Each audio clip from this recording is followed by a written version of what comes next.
Deep Sea Embers Chapter 31 to 40. Welcome to Fanfic Audiobook, your go-to place for immersive audiobooks. If you enjoy the content, don't forget to like the video and subscribe to our channel for more amazing stories. Chapter 31 Inches Residue. Vanna turned her focus on the black-dressed lady who was examining the mental state of the cultists, who also greeted her with a slight nod. The other party appeared to be in her early 20s, but due to that calm temperament, she gave off a mature air that's older than the perceived age. It also helped that she had tied her long black hair into a bun to appear older. Then matching with that pale blue crystal earring, this young lady was what you call a seductress in a brothel. Truly a fine female specimen that oozed allure. Heidi also came. Did City Hall send her? Vanna asked the young guardian beside her. No, Ms. Heidi was right here when it happened, so she came straight over when she heard the news. What's wrong? No, it's nothing. Heidi may be an employee of City Hall, but she also has a long-term cooperative relationship with the church. Make sure to register her as a person on site afterward. Vanna shook her head and quickly refocused her attention on the matter at hand. Asking casually while examining the cult priest who had lost his heart, what else do these cultists have to say? What was the situation at that time? No vel bjn.c ohm. Their language was confusing to piece together, but we did get two members of the cult mentioning the normal ritual had ended when they caught an escaped prisoner. So, the emissary decided to make an exception and performed a second ritual for the sacrifice. The guardian said as he recalled, the two cultists were standing further away from the altar so the specifics are unknown. They only said that the sacrifice had its heart pierced but didn't die, that it turned things around and designated the priest as the sacrifice by shouting the sun god's name. A person who was selected as a sacrifice turned the ritual around and sacrificed the presiding assailant. Vanna showed a face as if she had heard an absurd story. Nevertheless, she restrained her urge to lash out knowing these subordinates were absolutely loyal to the church. How can there be such an outrageous thing? If that's the case, wouldn't it mean the one with the faster mouth can dictate who gets to be sacrificed during the ritual? It doesn't make sense at all. I agree, it doesn't make sense. The presiding priest occupies a dominant position during the ceremony. There's no way a weak and ordinary person can overcome their captors under such circumstances with only a sentence. Moreover, through our examination of the priest here, this individual has been eroded by the depths, a real, baptized person. Also, according to the other cultists, he was still holding the blessed ritual dagger in his hand when he died. Adds by PubFuture. The young guardian shook his head as he spoke before moving over to the corpse next to himself.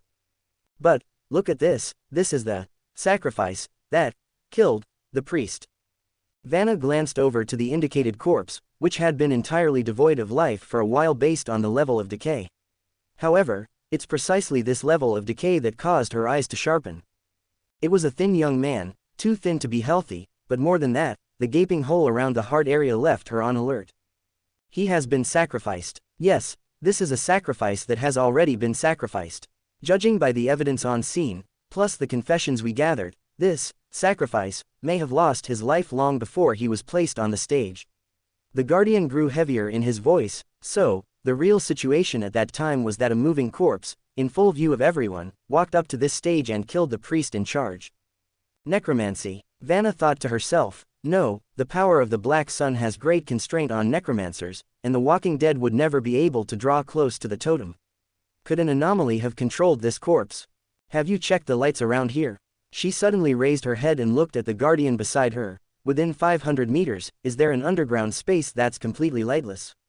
We checked, and there was no lightless crypt. Even the cultists knew the dangers of the darkness, so they were very cautious in making sure every area had some sort of lighting using torches and lamps. This includes the caves used to discard the bodies. Vanna did speak for a while and instead bent down to examine the corpse further.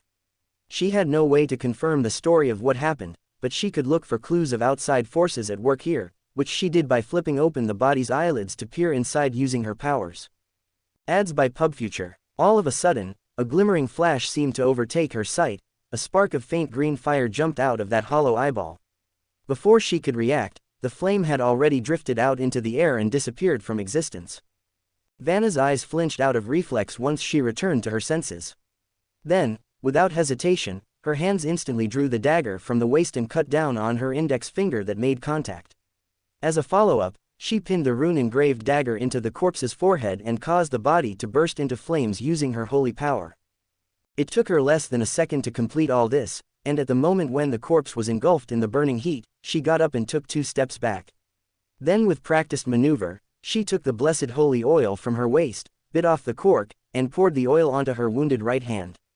The holy oil did its job because the flesh and blood instantly started sizzling with large puffs of white smoke coming off of it. Intense pain seared into the Inquisitor's heart, but Vanna's face never once wavered as the other guardians promptly drew their weapons and cut off the sacrifice's head. They were trained for this stuff. Without delay, the closest threw some kind of potion mixed with seaweed extract and silver powder into the fire that caused a continuous series of explosive flares that brought up the heat. Before everyone knew it, the corpse had incinerated into ash from the chemical explosion. The surrounding officials had also noticed the commotion and drew their rune steel swords and circled around Vanna. Some even had large caliber revolvers out aimed at the surviving cultists. As for the 2 priests at the scene, they too brought out a strangely threatening gun of sleek design, albeit smaller than the others, but no less lethal based on the runes inscribed on the surface. It also helped the clerics were chanting the storm goddess's name and giving off a faint glow with their guns. Inquisitor, the young guardian with the steel sword rushed up to Vanna. Are you all right? Just now. There is some power that remains in that sacrifice. It managed to bypass all of my defenses from the goddess. Vanna raised her right hand and saw her blessing taking effect as the flesh began squirming to regrow itself. Something is wrong here. Not only is the Black Sun involved, but another powerful force. The Inquisitor immediately made a judgment on the next course of action: transfer all the evidence away and take them to the church. Any further inspection and interrogation will be carried out under strict supervision. Have more priests come here and thoroughly purify this area. Is there anyone else here aside from us? A nearby guardian immediately replied, yes, we have previously rescued a batch of predetermined sacrifices in another cave nearby. They are now temporarily placed in the pipe room next to us. Take them to the church as well. Although they're victims of this, it's too dangerous to let them go for now. Subject them to strict examination for the next few days before allowing them to go home. Vanna said quickly before adding like she remembered something, what about Ms. Heidi? Is she okay? I'm here, a calm female voice sounded. It was the psychiatrist, in the black dress as she unhurriedly walked over. Don't worry, I didn't react in time at all just now. Mind explaining why such a big commotion? Like many classic stories, these cultists have provoked something far more evil. Vanna glanced at the psychiatrist, before continuing, I strongly recommend that you get yourself checked by the church too, and if you want to hypnotize the cultists later, do so only with extra protection. There is a force here that shouldn't be, at least a lingering remnant remains. Chapter 32 Inches Breakfast on the Vanished. As the night faded and the pale scar that occupied the sky dissipated, Duncan stood on the aft of the deck and stared upwards to not miss a single detail about the exchanging night-day cycle. From what he observed, the scar first became transparent and illusory like a gradually waking dream, followed by the gray-white light merging into the horizon until the entire thing faded away. During the process, the scar's position never changed. Is this an indication that the scar up there is not some distant astronomical object, but instead, an imprinted illusion projected upwards from the boundless sea? Or is it because the planet, if this really is a planet running in sync with the scar? Or the scar actually moves but only appears stagnant because I'm looking at it with only my eyes? All kinds of conjectures came and went inside his head. Still, Duncan wouldn't be foolish enough to believe any of his conjectures as fact. Until there's sufficient evidence and reliable experimental verification, it's just his own speculation. Then the sun rose. First, the golden radiance emerged from the sea, followed by the huge luminous structure that gradually surfaced from the water line. The sun rose majestically under the gentle movement of the circling runes, and this majestic process seemed to carry some kind of noise in the air. It was a low, powerful, echoing murmur inside Duncan's mind. But when he wanted to concentrate and listen, the sound suddenly vanished. He frowned, somewhat baffled if he had just an auditory hallucination. Yet the memory of the sound was so vivid that he could not deny it. Is that the sun's announcement to the world as it rises? Or is it just one of the many illusions that the boundless sea brings? No one could answer Duncan's doubts, and the vast and boundless sea kept all its secrets as always. The dove squatted comfortably on Duncan's shoulder as usual, and then it stood up very suddenly to flap its wings vigorously. French fries, French fries. Duncan couldn't help but laugh as he glanced at this strange dove. For once after their meeting, he found comfort in having such a bird around him because it reminded Zhou Ming of home. Ads by PubFuture. It's a pity there are no fries on board. He casually stroked the dove's beak before turning for the captain's quarter. But you are right about one thing, we have to get something to eat. NOVELBJN.C. Moments later, the captain of the Vanished had prepared a traditional breakfast suitable for what a ghost ship should expect. Duncan didn't have a dining table, so he converted the mapping table for the task. On the menu tonight was the usual jerky and cheese with water. This had served him well for breakfast, lunch, and dinner in the past few days. Carefully draping a dining napkin around his neck while the goat head sat across from himself, Duncan made sure to do this ritualistically. Of course, let's not forget Alice, who sat to his left and had come early this morning to greet him. As for I, the dove was roosting atop of the table to his right. This arrangement pleasantly pleased Duncan inside despite how adamant he was about being a ghost captain. The goat head represented his evil side, and the dove acted as his knowledge. As for the cursed doll, he would eventually think of something to describe her status here. Regardless, it's nice having companions for once. Now that leaves one itsy bitsy problem, the food on the Vanished. Duncan sighed and stared down at his plate. Unlike in the great pirate movies of Hollywood, the real-life dining experience of a ghost ship could only be described as deplorable. Picking up the cheese with his kitchen knife and cutting it, he nearly puked at the texture of sand grinding against his tongue. Then he poked the dried jerky with his fork, finding it near impossible to chew since it was harder than anything he's ever eaten. Alice stared at this scene curiously and finally asked, "Captain, today is the same as yesterday's meal?" "Tomorrow's too." Duncan glanced up at the cursed doll. "You want to try?" Alice thought about it and picked up one of the dried jerky meat. But after a quick chew and some crunching sound, she immediately spat it back out in disgust. "It's not delicious at all. It's not like you can eat it anyways. Do you even have a stomach?" Duncan raised an eyebrow and glanced towards her stomach. "I'm more surprised you actually dared to try the food." That said, he stared down at the unappealing food on his plate and grew more depressed.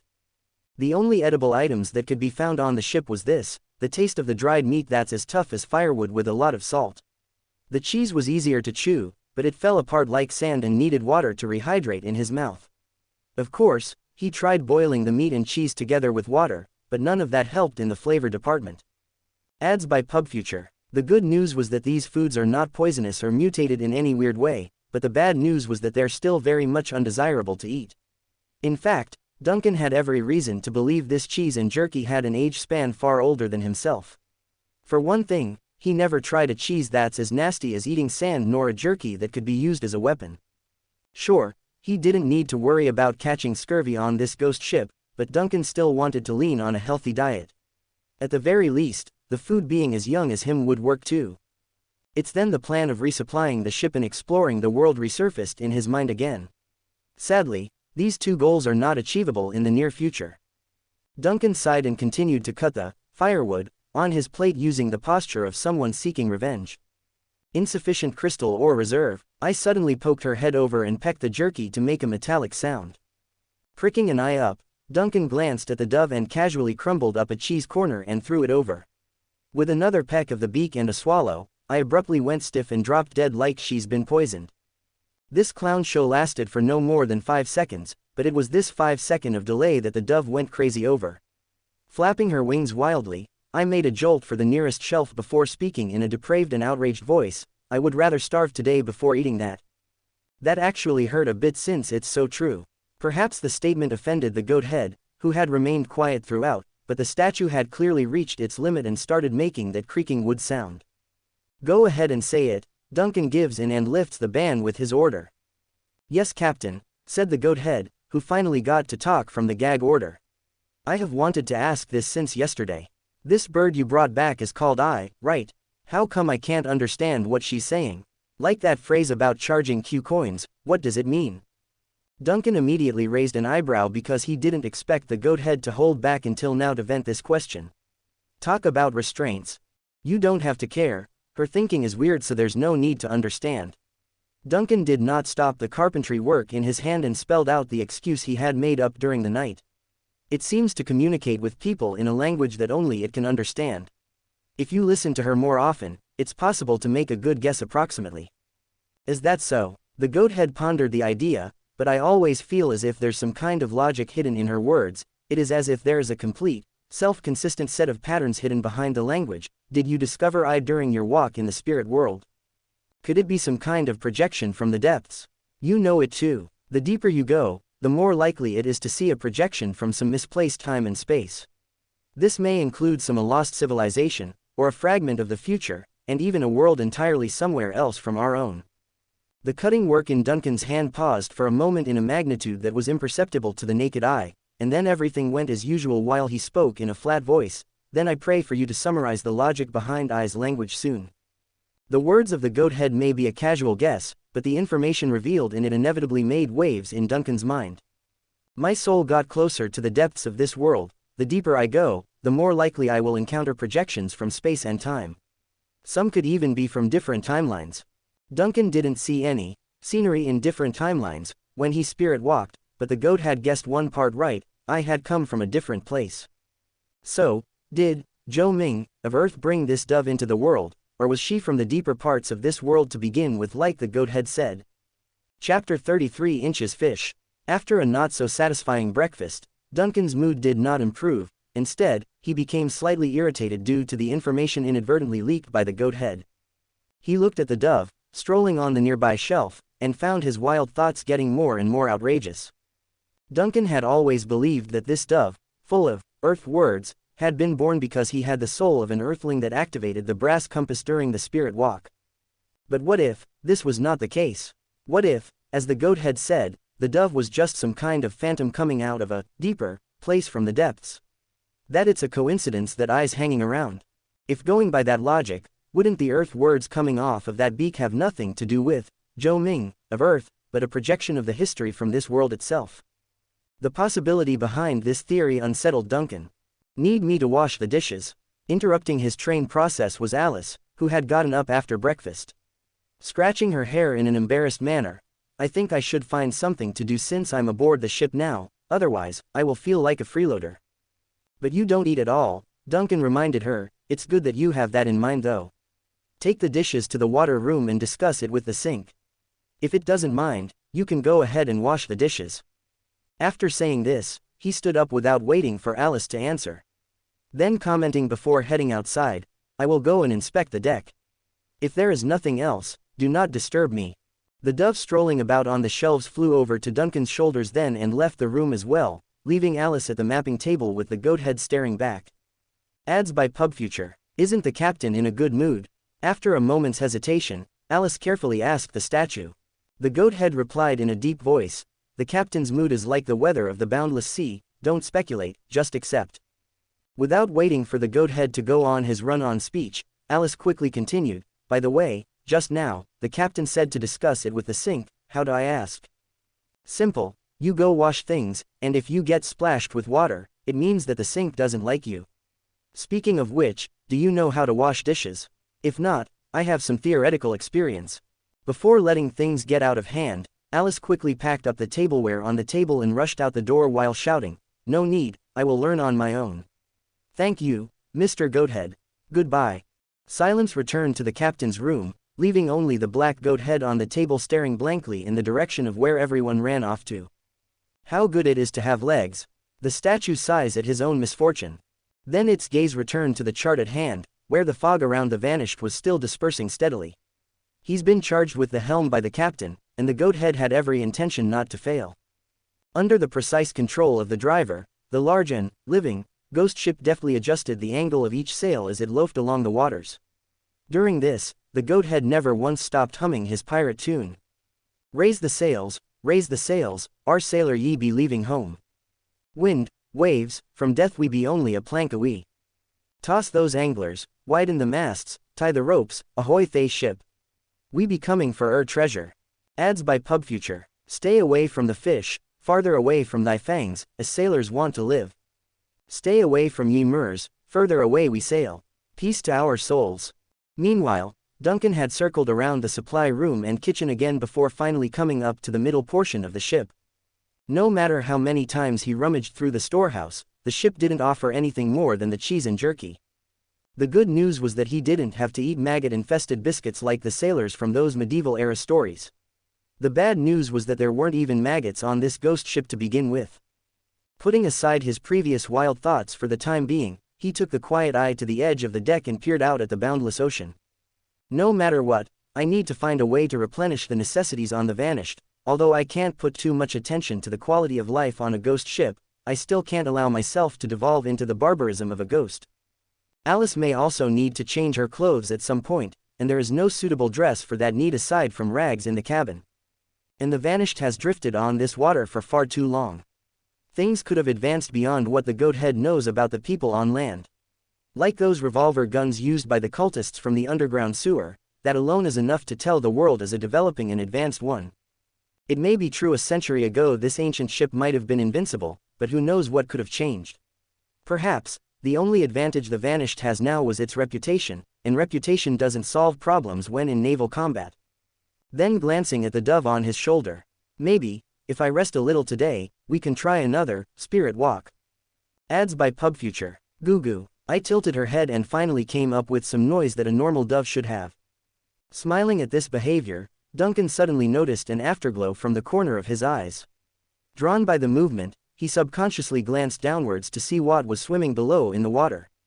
After a moment of disbelief, the guy facepalmed his own face in realization. My God, how can I be so slow? This is the sea. There are fishes in the water. The sudden possibilities of what this implied sent Duncan's mood up into the mountains. Establishing contact with land and resupplying the ship couldn't be done in a single day, but fishing could. He's fed up with the jerky and cheese. With enthusiasm at an all-time high, Duncan remembered the heavy fishing rod in the storage unit below deck. As for the bait, would the jerky and cheese work? Just like that, everyone aboard had found a job they could do. The cursed doll was washing dishes, the blabbing-mouthed goathead concentrated on driving the ship, and the captain of the Vanished was busy running between the cabin and deck. It didn't take long for Duncan to return with 3 heavy-looking fishing rods and some bait from the food inventory.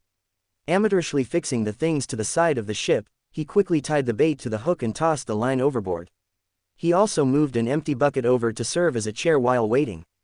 Truthfully, Duncan actually had no experience in fishing at sea, though he did have limited experience doing so at a pond in his hometown. But no matter, the guy's got plenty of time to learn anyways. What if he succeeds, right?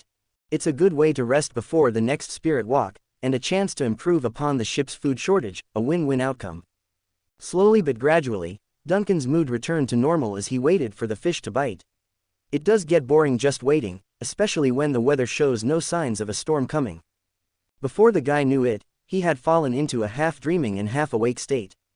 Inside his dream, Duncan was barefooted on the calm seawater with a burning warm sun hanging in the sky.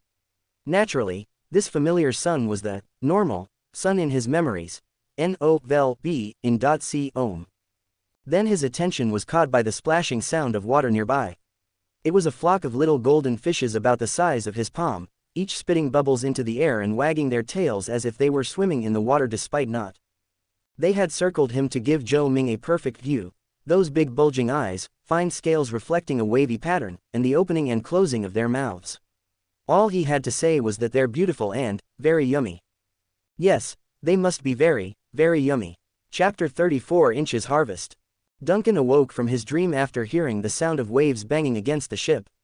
With his eyes shot open, the guy found himself glancing back and forth around the deck.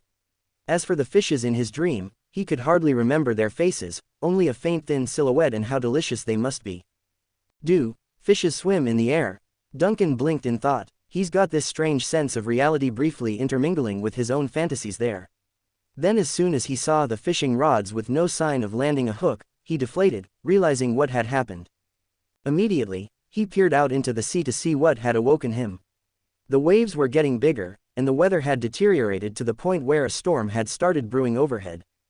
It might not be a good idea to fish today, he muttered, considering whether it was time to put away the fishing rod. However, it's at this moment an afterglow caught the corner of his eye. One of the rods had started to bend. Any fisherman would know what this signaled. The grinding sound of tension, the screeching noise of wire being tugged at, it's all for this moment.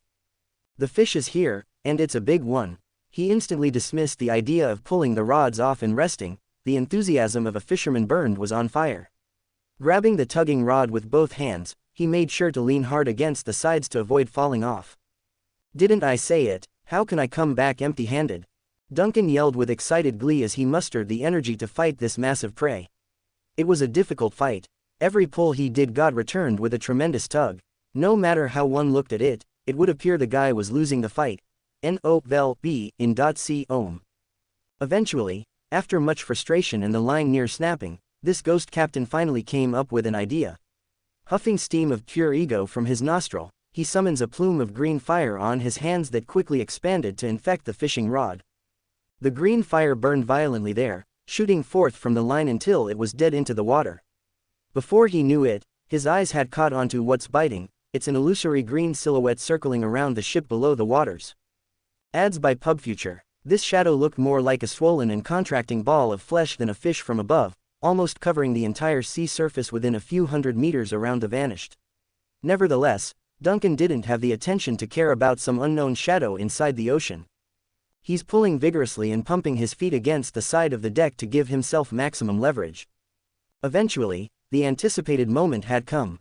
He could clearly feel the tension loosening around the rod, meaning the prey had grown tired and it's his time to stroke. It won't be long now. Alice was startled by the roar and commotion coming from outside the cabin.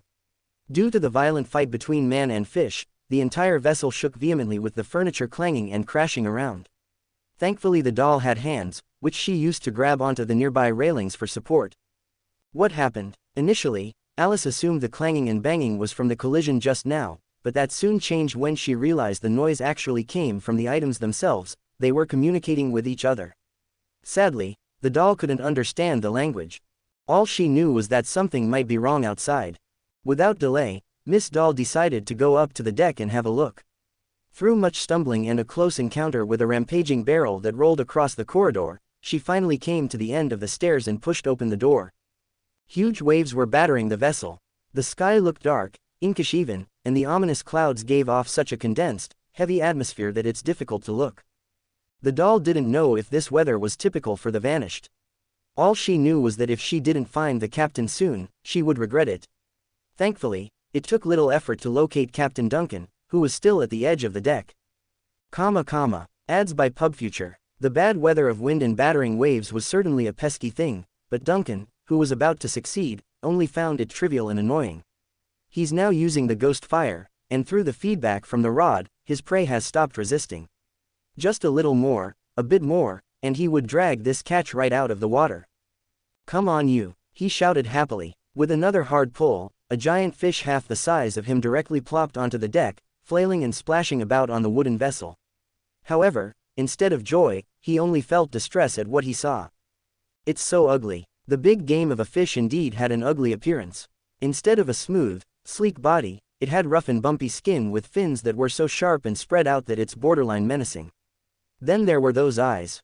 Instead of a clean pair of sockets, those are white hollow-looking things that would usually be reserved for ghouls and zombies in a horror flick. God knows why, but Duncan got this very uncomfortable sensation that it's glaring at him, telling the man who dared to fish him to try it. But the next second, the fish convulsed violently, and its eyes that were watching him burst apart with blood gushing in all directions. Then it was dead, no more jumping or flapping around like it's been tasered. The ugly atrocity had quieted down with only the pool of blood signaling it was alive seconds ago. Duncan got taken aback by this twist of event. Then to his surprise came acceptance over what he remembered. Most fishes from the deep are incapable of surviving on the surface due to the water pressure. If hooked, their blood vessels would burst like now and quickly die, which explains what he just saw. Just as he was dazing around still, a crackling sound suddenly caught his ears again. Looking over curiously at what it could be, the man was caught off guard by the smaller, strange fishes, landing on his ship. They looked exactly like the behemoth, but just smaller, about half a meter in size.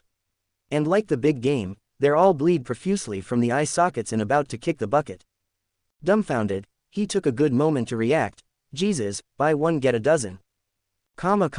Meanwhile, from Alice's perspective, the doll was staring nervously at the ferocious fight that just transpired before her very eyes. First, it was how Captain Duncan stood at the edge of the deck, staring down at whatever massive shadow lurking within the waters. Then a tentacle, thicker than the main mast of the vanished, had sprung out of the water. It barred countless menacing eyes across the body, and innumerable sharp teeth next to the eyeballs. At that moment, Alice thought for sure the whole ship would be torn to pieces by the main body beneath the waters. In her panic, she gasped and wanted to cry out for Duncan to dodge. But before she could act, the tentacle had already started smashing down. Yet, instead of panic or rage, Captain Duncan only smiled gleefully like a fisherman about to make a grand harvest, and that's when their gazes met. The monster tentacle and Duncan were staring off at each other like two predators challenging for supremacy. Then beyond the doll's expectation, the eyes on the tentacles all burst apart with blood spraying everywhere on the ocean, followed closely by the thrashing and flailing of the monster in the depths. Whatever Duncan did, it was hurting the dark creature hiding in the water because it had cut off its own appendages. Next second later, the filthy and vile thing had crashed onto the wooden deck and rolled in front of the captain's feet. Chapter 35 Inches Calm and Normal. Alice watched as the tentacle fell onto the deck and rolled in front of the captain's feet, the vitality quickly fading from the flesh. At the same time, the behemoth coiled under the water before diving and disappearing entirely from the vanished's view. From how fast it moved, one might even suspect it was fleeing from them. Then the doll glanced upwards and found the thick gloomy clouds that had covered the sky dissipating at speed so fast that it was abnormal. However, that's not the most important, but rather the shape it appeared as. Just like the shadow lurking in the water, it clearly looked similar, if not a projection of that creature. But the wandering thoughts soon got interrupted by the crackling sound of flames coming from the edge of the deck. Turning to face that direction, the captain in question had returned to his usual appearance of pleasantry instead of that burning pyre of green. He's beckoning her to come over with a wave of the hand. N-O-V-E in .c ohm. Look, I caught a big fish. Duncan kicked the now lifeless ugly creature on his deck with a rosy grin.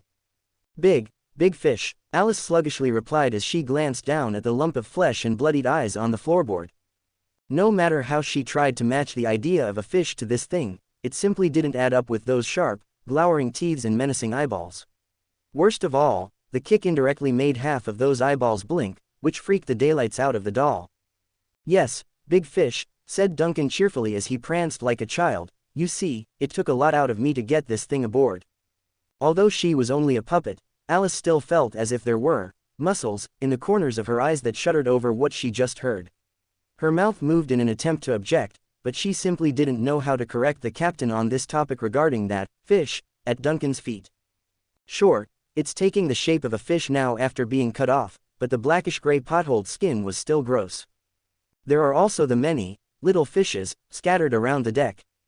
Alice lost all expressions for words as she stared wide-eyed at the scene. Miss Doll here didn't have much experience in life, so she didn't understand what doubting life meant, but if she did, this would surely fit that description. From a monster's tentacle transforming into a bunch of fishes, everything about this was wrong. Perhaps her momentary sluggishness was too obvious because Duncan immediately noticed Alice's abnormality. What's wrong? Ads by PubFuture. Alice opened her mouth, but just as she was about to say something, the sudden recollection of the goat head's rules came up. On the vanished, Captain Duncan holds absolute authority, and his words are absolute facts. If the real world contradicts Captain Duncan's words, then the captain's judgment will prevail. No problem. Alice swiftly changed her overly antsy tune and swapped topics. By the way, Captain, that storm just now was terrifying. Storm? You say that wave? Duncan looked doubtful at Miss Doll. That wave is indeed quite big, but far from being called a storm. But then again, have you ever seen a storm before? Alice, you're right. If Captain Duncan called the storm that covered almost the entire sea a wave, then it must be a wave. If he called a giant tentacle with eyes and fangs a fish, then it must also be a fish. It doesn't matter what she saw or thought. I get the feeling you're a little nervous right now. Are you okay? Duncan still sensed something was wrong in Alice's tone and grew more worried about her. Is it seasickness? But do you even get seasick? I'm fine. Just now the ship shook a little. Alice looked at the captain in front of her with a concerned expression.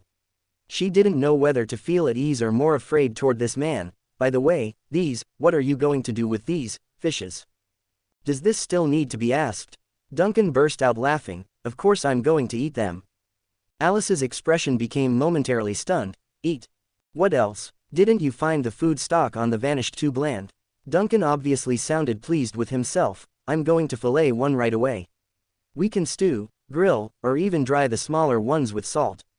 He happily went over his plan for the fishes, although he had a confident attitude with that tongue, but in truth, the guy had no idea if he would succeed in his culinary skills. For one thing, he's been an instant noodle user all his life. Asking a guy like that to cook something of such high skill was asking a lot. But there's no way to know unless he tries, right? So long as it doesn't make his stomach churn, anything goes. Ads by PubFuture. No matter how happy Duncan was at landing a catch, he still retained some semblance of sanity. After all, a fish that ugly would give anyone the idea of it being poisonous. The safe route would be to find a hapless egg to try it first. Of all the candidates, his first thought was about the goat head in the captain's quarter. Sadly, he ruled out that option right away. Then he glanced over to the cursed doll opposite to him. Alice wasn't feasible either since she had no stomach. Finally, his eyes fell upon the dove on his shoulder, which got returned with a tilt of her head. I didn't look like a normal creature at all, but if there's going to be a crew member with flesh and blood on this ship, it looks like she's the only one left. Moments later, Duncan left the deck with his harvest. Lunchtime approached, and he couldn't wait to improve the food quality on the Vanished. It took a moment, but Alice eventually followed along to the captain's quarter. She hadn't intended to come looking for the goat head so soon after experiencing the first mate's nagging skills. If possible, she did not want to go in there again. But what had happened today was so strange that she felt compelled to consult with the experienced Mr. Goathead if this was a normal phenomenon on the Vanished. She did not violate the crew code. Inquiring about the situation shouldn't be taboo. After hesitating for a full 10 seconds, Alice finally plucked up the courage to push open the door of the captain's quarter. The next second, she was shocked to see that the goat head had already turned in the direction of the doorway and was staring hard at her like he's been waiting. What's going on outside? The goat head opened its mouth in a highly concise manner. Alice sensed something was wrong with the other's perverse behavior. Quickly closing the door reflexively, she came up to the mapping table and reviewed everything she saw. Once done, an extremely uncomfortable and eerie silence fell upon the room. Despite the wooden statue not being able to make an expression, Alice could clearly tell the situation had gone beyond the control of the first mate. Tensing up as she subconsciously leaned forward, isn't this a normal occurrence on the Vanished? Could it be that the captain really? Everything is normal for the Vanished. The goat head finally awoke from the silence and replied. The way he sounded, it was as if the statue had plugged some kind of loophole in its logic. Listen, the Vanished is normal, always normal, and the great Captain Duncan is as always. That, I only assumed based on your reaction. Things are a little beyond my expectations, but this is due to my lack of imagination and knowledge. The goat's words quickly flowed with the usual speed of its chattery personality. Yes, the great Captain Duncan, he deserves to be greater and stronger. There's nothing out of the ordinary, Miss Alice. Listen, it's business as usual on the Vanished. Let the captain do what he thinks is right and don't discuss the topic. Just remember this fact from today onward. There are fishes in the kitchen of the Vanished, and fishes are a delicious ingredient. Chapter 36 Inches the Day and Night Cycle. It's not easy to cook such a huge fish for lunch. This was not only technical work but a physical one as well. Fortunately, the fishing man's sense of enthusiasm and mission for improving his diet drove Duncan to work with full motivation. After a long struggle in the kitchen, he finally successfully removed the bone spurs on the neck of the ugly monster fish. Then with some stumble, he splits the fatty body into several pieces, leaving only the head that had no meat to the side. I wonder what others will think if they saw a ghost captain working in the kitchen. Will they be so shocked and faint? Or will they drop their jaws and scream? Duncan came up with these thoughts while splitting the flesh from the bones. It made him chuckle at the silliness but also a motivation for that day to come, inviting friends over to the ship, sharing a drink on a good afternoon day, and chatting away about various topics without being called a natural disaster.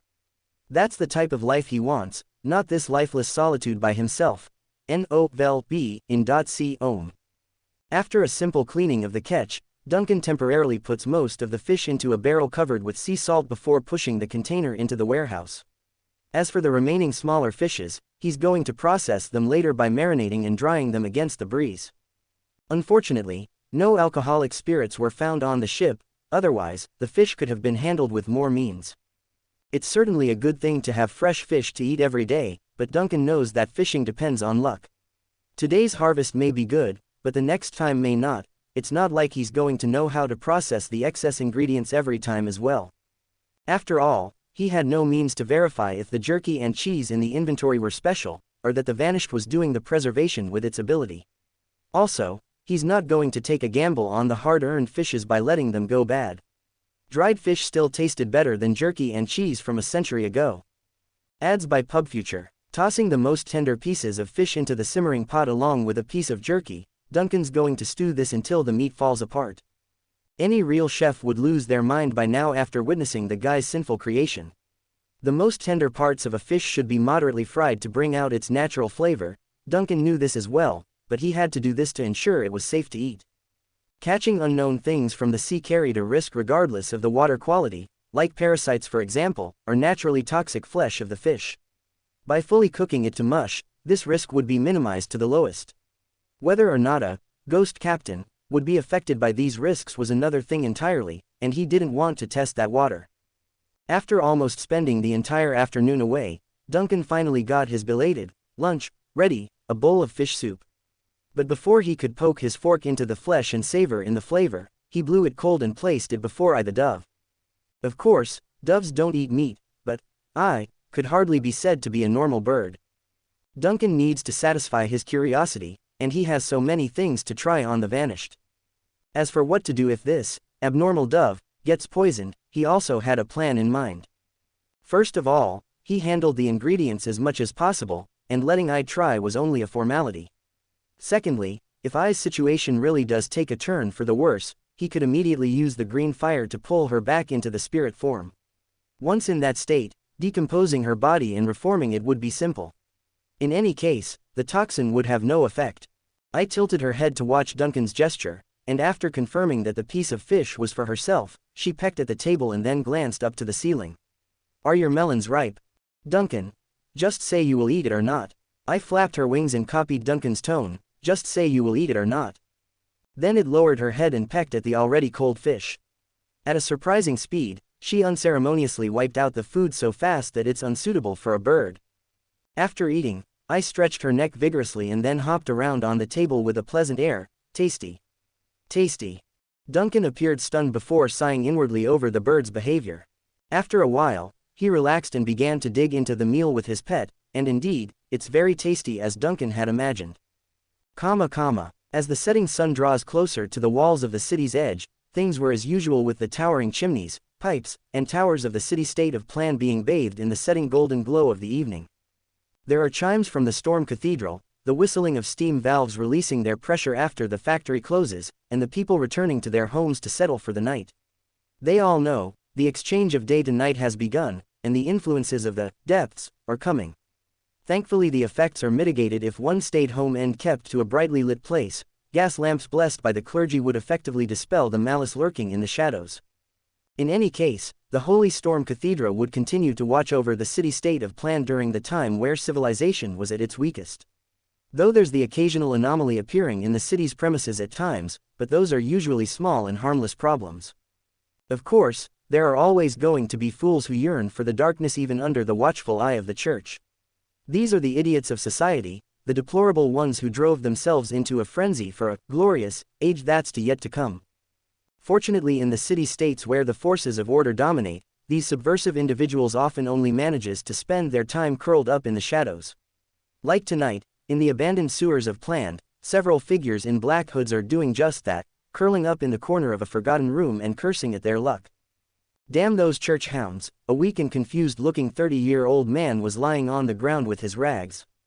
"We have lost a large number of our compatriots, and the emissary has died in the ceremony," said another in a hoarse voice. "How can the sacred ceremony suddenly lose control? That sacrifice, it's because of that sacrifice. He is clearly a heretic. All of you listen." A black-robed suddenly gestured them to shush and cocked his ears up. "It's the sound of the twilight bell and steam whistle. It's almost night," the black-robed who was the first to curse said in a low voice before looking at a fellow compatriot who was lying motionless on a sheet. "They're all in pretty bad shape, but one was far worse than the rest. Damn it, hopefully he will get through this night." Chapter 37 Inches Life and Death Cycle. The twilight bells and whistles, representing the day-night cycle, echoed faintly through the deep, damp sewers hiding the cultists resting in the forgotten rooms of this underground labyrinth. One of them was seriously ill, and now he was going to die in this dimly lit underworld. "He's still alive," said one of the cultists hesitantly. Then he glanced at the compatriot lying on the ground and saw that the other's eyes were half open and half closed without any focus. He's only alive for now, said another cultist in a low voice, and the twilight bell has rung. He cannot die in this room. The Lord's patronage will bless him with a peaceful slumber in the darkness. The man lying on the sheet twitched his fingers twice over the comment, obviously aware of his own health condition. He did not want to die like this, but death had already clung onto his shadow, and for the time being, his dear, fellow sunman, considered him a hidden danger, worthy of removing from the shelter. An extremely oppressive silence hung in the air due to this difficult decision. But after an unknown amount of time, the black-robed man who had cursed the storm church before suddenly broke the silence. Let's wait a bit. At least, a person won't change right away after their breathing stops. Then we will wait, the low-voiced black-robed disciple says after glancing at the struggling, dying sunman. But why did he suddenly fall ill? Are you sure this is normal? I know him, he runs an antique shop in the lower sector of the city. It's only counterfeits though, so his business isn't doing well, said a believer next to him who had never spoken much. He was already sick before this, so he's likely having a relapse from spending so much time with us in the sewers. The shock today is probably what worsened it. The black-robed believer with a low voice finally relaxed a little after hearing the explanation. Although he was not a noble priest, like the emissary, he did have more experience from being a converted for many years, effectively making him more or less an expert, who knew a lot of occult knowledge. Like how there would always be hidden dangers that came with a failed ceremony like today. The only thing he didn't know was who had become a carrier of said danger. If it weren't for the restraining notion of all the people of the sun are siblings, plus there were still a few fierce believers around him watching, he would have thrown this unlucky sick guy into the darkness outside already. No vel be in c om. After a long silence, the black-robed believer suddenly made a move and brought out a pale golden amulet from his pocket. He placed the item onto the chest of the dying compatriot. Find out more personalized content here. Find out more personalized content here. Discovery feed. Ads by PubFuture. You are, a believer next to him spoke curiously. I got this amulet from the emissary at great cost, he said in a sincere voice. May the shining grace of the Lord protect our siblings and him from the erosion of darkness. The two believers next to him immediately applauded. Then with reverence, they started to chant while pumping their fist against the chest. All who worship the sun are brothers and sisters. After the sun had completely fallen below sea level, the starless and moonless sky once again appeared before Duncan. There's still the pale crack sweeping across the horizon, illuminating the boundless sea with its cold glow while the vanished sail along the ocean. He sighed at this picture while standing at the aft. No matter how many times he searched, he could not find the stars beyond the pale glow. But compared to the last time he saw this starless night though, his mood did feel much better. He's adapting to life in this strange world, and he's gotten the pleasure of tasting the delicious fish he caught. As an optimistic man, and any slight improvement in his life was something to be happy about, not to mention that there were more gifts of nature than he had imagined. At this pace, even if he could not establish a stable connection with land in the meantime, he could at least improve the living conditions on this ship. During his musing, he turned to face the dove roosting on his shoulder and casually spoke in a playful voice. You say, wouldn't it be easier if I did something befitting of a pirate captain? For example, find a busy shipping route and do some piracy. The pigeon tilted its head, and the two beady red eyes browsed around without focus. Doesn't sound like it, doesn't sound like it, doesn't sound like it. Ads by PubFuture. Guess you're right, it's not in my character, Duncan smiled, and doing it is not as easy as saying it. At the very least, I need to find a shipping route first. He had no idea how far the vanished had drifted from the coasts of the mainland. Sure, they did come across the White Oak carrying Alice before, but Duncan was certain that's a one-off. There's no way shipping an anomaly was something of a daily occurrence. Exactly then, a voice suddenly came from the side and interrupted Duncan's train of thoughts. Captain, are we going to pirate other ships? Duncan followed the sound and was met with Alice sitting on a high plank staring curiously at himself. In the pale and scarred glow of the sky, the Gothic doll in the black dress gave off an air of serene calm found only in those classical paintings of old depicting nobilities. This took Duncan by surprise for a moment. After a few, real-life moments of hectic running around, he had almost forgotten how elegant this doll could be when idly sitting in one spot. For a second, he was awed by her beauty and air. Alice didn't know what the captain was thinking of course and asked curiously again, "Captain, are we going to pirate other ships?" Without question, this sentence did a lot of damage to her image. "Do you like piracy?" Duncan smirked. "No," Alice shook her head, "it sounds boring." "But you were pirated by me to get on the ship," he reminded her. "True," Alice thought for a moment, nodded, and then asked again, "So are we going to be pirates now?" Ads by PubFuture. "No," Duncan waved his hand and unhurriedly walked toward his personal quarter. "I also find piracy rather uninteresting. Taking a stroll is more suitable as an after-dinner exercise in comparison." Duncan returned to the captain's room alone and briefly commanded the goathead to take the helm using his psychic. He had already decided to take a second spirit walk tonight. But unlike the last time, he will test this ability with the dove as company. A cluster of green sparks jumped around Duncan's fingertips once he summoned the ghost fire. At the same time this occurred, the bird who was wandering around the table disappeared and reappeared around his shoulder. Feeling the kind of connection between I and himself, Duncan slowly calmed his breathing and remembered the feeling he had when activating the brass compass. He was going to communicate with the dove using this method. The ethereal green flame turned into a thin line and wrapped around I's wings following his will, and the next second, the white dove suddenly burst into a ball of fire. The feathers of the white dove turned into her illusory form following the transformation, rising and flapping like a miniature phoenix while constantly forming and reforming without a set body. In the meantime, the compass hanging around I's chest also activated, snapping, the glass lid open while the pointed dial spun wildly as numerous occult runes shimmered into the air. Then, like the first time, the needle abruptly stopped, pointing straight towards a specific direction. The surrounding scene disintegrated in the next second, and the familiar dark tunneling space appeared in Duncan's view that was promptly accompanied by the mysterious streams of lights. He needed no instructions, allowing his heart to look for the next target, suitable for contact. Suddenly, his awareness was attracted to one of the clusters of starlight in the distance. He didn't know if that was the Captain Duncan's intuition, mentioned by the goathead, but he was going to follow that feeling since it felt right. No matter who was behind the starlight, at least for now, the individual has become fated to meet him, the great Captain Duncan. In the abandoned sewers on the edge of the city-state of Plan, the sun god cultists who had luckily escaped from the church's guardians wordlessly rested in their hideout. The above-ground world has fallen into a deep slumber, and the underground world has only a faint cluster of lights sheltering the abandoned. No matter how ferocious and vile they deem to appear on the outside, they're still human, meaning they're going to be nervous and terrified by the darkness so long as the sun doesn't rise. Finally, under this oppressive and difficult mood, the dying companion among their group had breathed his last breath. "May the sun continue to shine on your soul in the darkness," said the black-robed disciple with a low voice. Then waving his hand to signal the others, "Take him." Unfortunately, his words stopped there as he spluttered to gather his wits. In front of everyone's eyes, the corpse without signs of life began to breathe again. Chapter 38 Inches offline. The black-robed believers in the room all watched this in shock and disbelief. They had no idea the person had actually died already. In their view, the fellow compatriot only looked like he's passed out for a split second before making a full recovery. "Thank you, Lord, for your protection."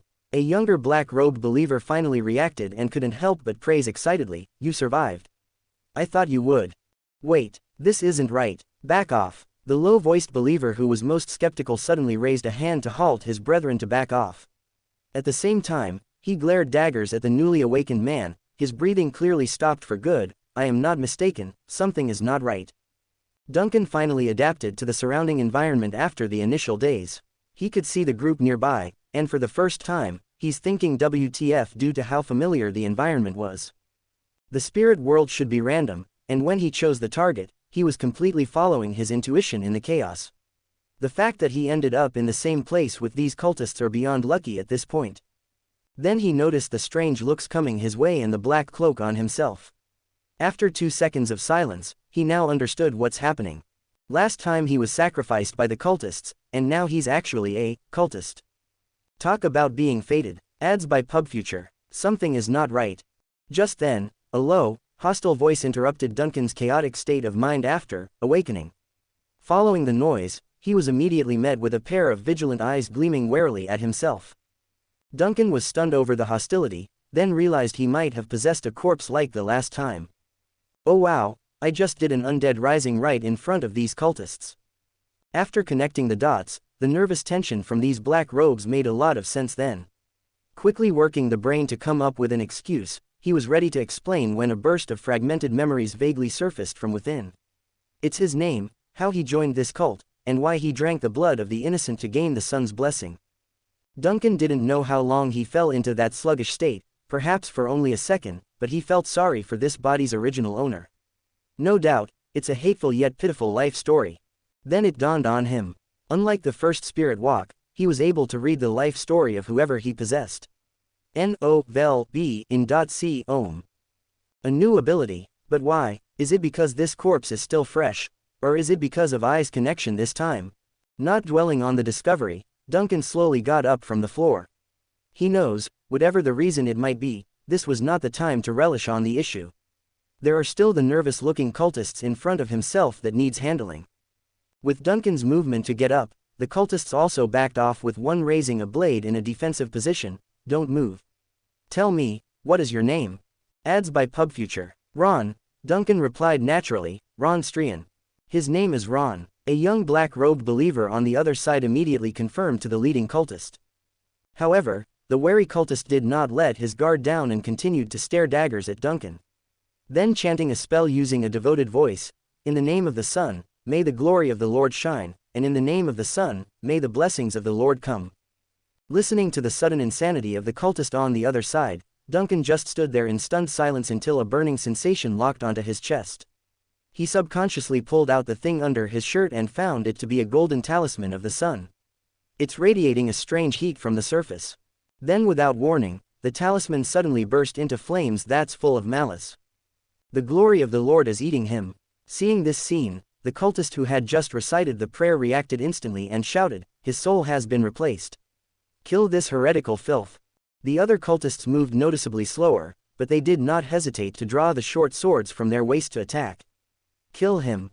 While Duncan watched the black cultists attack him, another shadow had suddenly appeared in the corner of his eyes. It's a ghostly green undead bird flapping its wings across the ceiling while emitting a strange scream from its beak. The cultists were naturally attracted by this undead bird, and looked upwards, but this was a mistake on their part.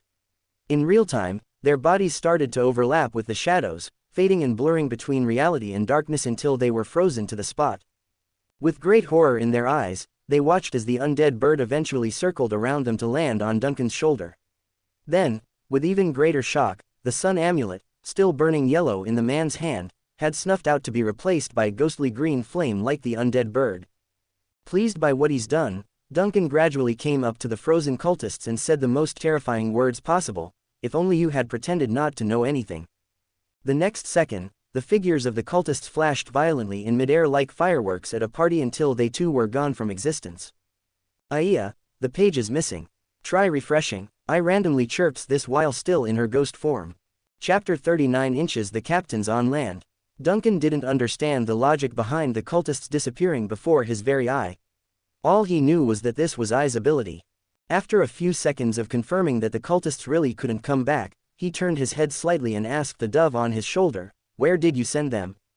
I flapped her wings, which had become translucent and ghostly with her beak. Before answering, they've retreated into the shadows. Duncan frowned over that. He's been adapting to I's language and could vaguely guess. You mean, you banished them to some sort of parallel space? Or did you turn them into some kind of untouchable state? The dove looked up, her eyes fluttering at Duncan all innocently. Goo. She's now pretending to be a real dove again. But no matter, Duncan believes he's gotten the truth already. First patting the dove on the head, he glances around the dimly lit shelter to see what he has to work with. A square room similar to the sewers he walked through from the first spirit walk, flickering oil lamps against the wall and some sheets on the floor for rest. There are no signs of the sun god cultists around, they've completely disappeared from this world. However, upon further inspection, Duncan felt the hair-raising sensation that they were still around. He couldn't see or touch them, but the ominous screams of their struggle somehow reverberated in his ears like some phantom cry. Ads by PubFuture. Eventually, Duncan was able to confirm his theory. Amid the flickering of the oil lamp on the table, he saw the faint scratch mark of a blade grinding against the wall in the perfect interlacing of light and shadow. But upon blinking his eyes, it's gone. This would be the last contact the cultists here would ever have with the real world. Whatever or wherever they were sent off to, They are not coming back. Heaving a long sigh over this, Duncan didn't comment and turned to leave after knowing what he's done. Outside the abandoned hideout, there was a much narrower corridor than the sewer tunnels he's been in before. It's a forked path, one going deeper underground and another upwards. Going by what he knew, Duncan briefly judged the path going upwards led to the surface based on his fragmented memories. There's no need to hesitate. He wants to explore this world and the surface. Soon, fresh air currents hit his hair, followed by the vague rumbling of factories in the distance on his ears. He could also hear the faint sound of waves crashing against the reefs, which made him trot the last stretch of the way due to excitement. The Era is calling, Era is calling. I flaps her wings and transforms back into her regular form with a happy chirp. Pausing his feet, Duncan stared at the dove after remembering something. Don't talk casually outside anymore. Doves don't speak human language. I thought for a moment and flapped her wings vigorously. Aye, Captain. Duncan was surprised by how proper the reply was. He didn't know if it was a coincidence or deliberate, but he quickly left it behind to move on. N-O-V-E in .c ohm. Ads by PubFuture. There's a whole new world awaiting him after all. But before then, he must ditch the black robe on his body. Wearing such attire out into the public street would draw the attention of all the policing officials. Secondly, he must also be out of sight from the night watchman. Planned had a strong curfew in place. If citizens wish to walk outside during the night, they must be equipped with a legal document permitting them to do so. Since this body was a formal cultist, he clearly didn't have such a document. Duncan quickly sorted through the fragments in his mind, most of which were messy and vague because they were inherited from a corpse. Nevertheless, he got enough information to have a vague idea of what he needed to do next. He first took off his robe before reaching the final exit. Underneath were the regular clothes so it wouldn't arouse suspicion. Of course, Duncan considered burning the robe on the ground too, but the flames would surely attract attention from the smoke. In the end, he rolled it up and hid it in a corner and out of sight. The sun amulet he's holding was also something that could cause trouble, but the potential this item carried was too valuable for Duncan to discard. He must return to the Vanished with this and do further testing and studying. Once he's done all this and cleaned up his appearance, no longer looking like a frantic and fleeing cultist, Duncan finally made the final stretch up the tunnel. Solid, stable, bathed in pale shimmering, these were the first impression he had of the earth beneath his feet. Then Duncan's eyes stretched wide after catching his first glimpse of the city proper. It's just like he had imagined. Buildings and infrastructure, as far as the eye could see, this was the representation of human civilization. Duncan burst out laughing using a silent voice that left him gasping for air. But after a moment, he forcibly stopped the crazed laugh and began walking. This was not the place to stand idle. Cultists also have their own, normal lives. Except for a few, priests, who completely took up the mantle of being a scourge upon civilization, most are merely people who got deceived from the onset. Like single elderly individuals without families, impoverished lower-class citizens, or the young who have never experienced life yet, these are all prime targets for the cultists to recruit. As for the corpse possessed by Duncan here, the poor fellow by the name of Ron, was an ordinary man who owned an antique shop in the lower sector of the city. Through misfortune and fate, Ron found himself diagnosed with a lethal illness, hence the eventual fall into darkness. Chapter 40 Inches Landfall. Vanna jerked awake after a grotesque and chaotic dream that night. The sun was still out, and the creation of the world continued to shine down with its pale white glow through her windowsill, giving the night a peaceful and serene appearance. Nevertheless, Vanna just couldn't shirk away the grotesque image from her mind, a great ship howling with the desolate cries of the damned while wanting to crush planned with its gigantic flaming presence. At the same time as the ship descended, she also saw a blazing sun rising from the city's depths, not the rune-bound sun known to the world, but the celestial star body described by those sun heretics hiding in the sewers. During that purgatory dream, the Church of the Storm remained motionlessly to one side as it watched the catastrophe claim her home. No guidance came for her believers, only meaningless bells and prayers that went unanswered. Vanna quietly sat up from the bed and came to the window in her pajamas. She stared down at the city structures and saw nothing but calm and serenity for this night. Yet, the unease and irritation only grew as she knew it was not true. Moments later, the young inquisitor retracted her gaze and came before the dresser. Inside one of the drawers was the curved ritual dagger of her faith representing the storm goddess. Vanna's gaze lingered on the blade for several more seconds until she couldn't hold back anymore. First cutting a tiny line on her fingertip, she allowed a droplet of blood to ooze forward before chanting the storm goddess's name to seek guidance. However, for some reason, she only heard some illusory waves roaring in her ear. The psychic induction that she could so easily tap into in the past wasn't answering her today. It's as if a huge invisible curtain had suddenly cut her off from the storm goddess. Vanna's brow furrowed a little over this disconnect. The disturbance of the connection between believers and gods was rare but not unheard of, since the relationship between subspace and the real world was a complex balance. But the storm goddess Gemina should have been the one exception due to the boundless sea. Ads by PubFuture. This was one of the reasons why the Storm Church could become the strongest religion in this world. Can the problem be with me? Vanna naturally began to doubt her own state, but when she glanced down at her fingertip, the wound she had cut had already healed. This proved the blessing she got from the storm goddess remains. There must be a correlation between my dream and my failure to hear the goddess's voice. A ghost ship burning with green flames, ghost ship, NOVELBJN.C Ohm. Vanna's mind quickly recalled and compared the occult knowledge she had mastered, and then her eyes suddenly became serious. She was no expert in the field of sea navigation and had little contact with the absurd, superstitious myths circulating among superstitious sailors, but even in orthodox ecclesiastical texts, there was a ghost ship that occupied a special place. It was an ominous ship returning from subspace, and its captain was the terrifying man who caused the 13 islands of Weatherland to be swallowed up by the border collapse a century ago, Duncan of the Vanished. Vanna hurriedly got up from the dresser and wanted to confirm her suspicion, but then she remembered the hour was late and the cathedral's archive wouldn't open to anyone at night. And from a perspective of security, she had best not discuss the details of the dream with others only a few hours after its occurrence.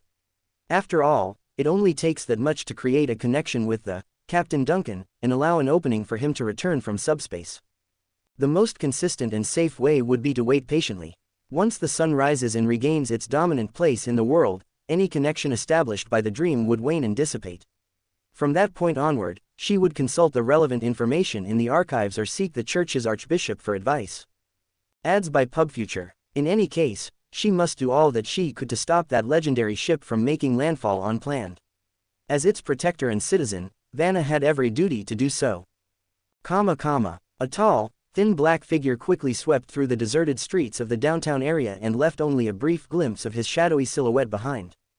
These are unfamiliar buildings and streets, but through the memories he devoured from possessing this body, Duncan knew exactly where to go. This made him very happy because he finally succeeded. Not only did he make landfall, but the guy also got plenty of information regarding this world's technology using this complete disguise instead of a rotting corpse. Frankly speaking though, the health of this body was actually not very good. Thankfully the ability of Spirit Walk allowed him to ignore the state of the body, so he had no complaints. The distant bark of dogs from the end of the alley eventually caused Duncan to stop running, forcing him to hide between the cracks of the two nearest buildings.